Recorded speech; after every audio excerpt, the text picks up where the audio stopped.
This is our first time to have an international flight with Baby Dior. Hi! Gutom ka na, no? Gutom na siya, guys. So, ayan si Lola Melka. Hi, Lola Mel! Gutom ka na? Gutom ka na po. Ayun na, si Dior. Sabi mo, hi guys! Welcome to my vlog, everyone, mga kalablab. Nandito si Dior. Okay, go. Ikaw na.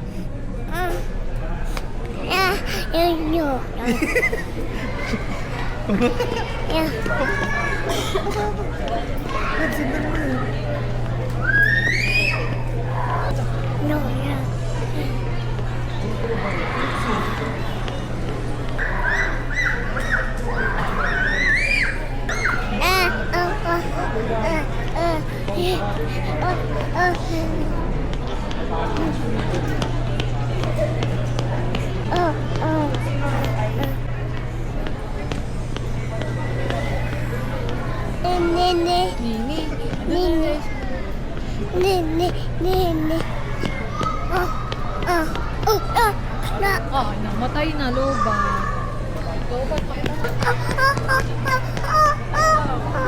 Namatay! Bakit namatay? Lobat na. This is our first time to have an international flight with Baby Dior.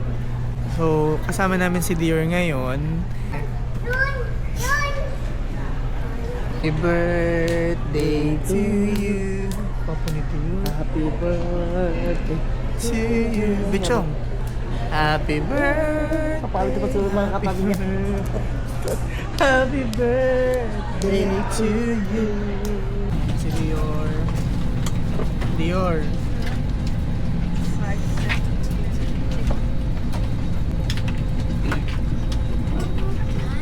Sorry. You know how to use it? What is it? Has it Dior? Opo. You know how to use? Wala yan. Blah blah blah blah blah blah.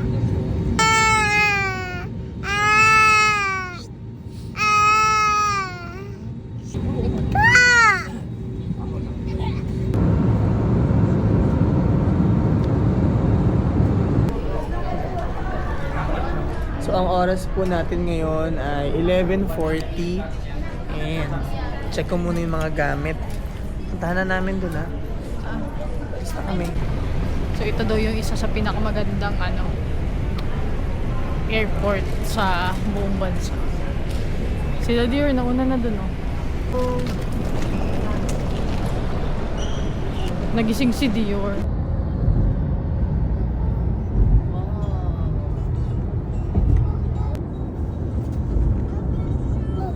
Wow, turo siya. Wow. Wow! Ay, Lipat kami ng hotel. Wala sabihin. Lipat kami kasi hindi aari kay Dior. Dapat maganda akong libunchong. Antok na yun si Baby. Antok na, puyat na rin, oh. So, lumipat kami ng hotel dahil hindi confident si Dior but still blessed kasi nakapag-book tayo. Grabe. Grabe yung it's 200 Singapore dollar for one night. Still, wala pera lang yan para kay Dior. Dior! Kamusta ka? Ano? Si Mami? Grabe yung pagod ko, lablab. walang problema mag-shower si Chacha. Mainit ang tubig. Anyways, dito na kami ngayon sa Singapore and tomorrow trip na natin. Good night!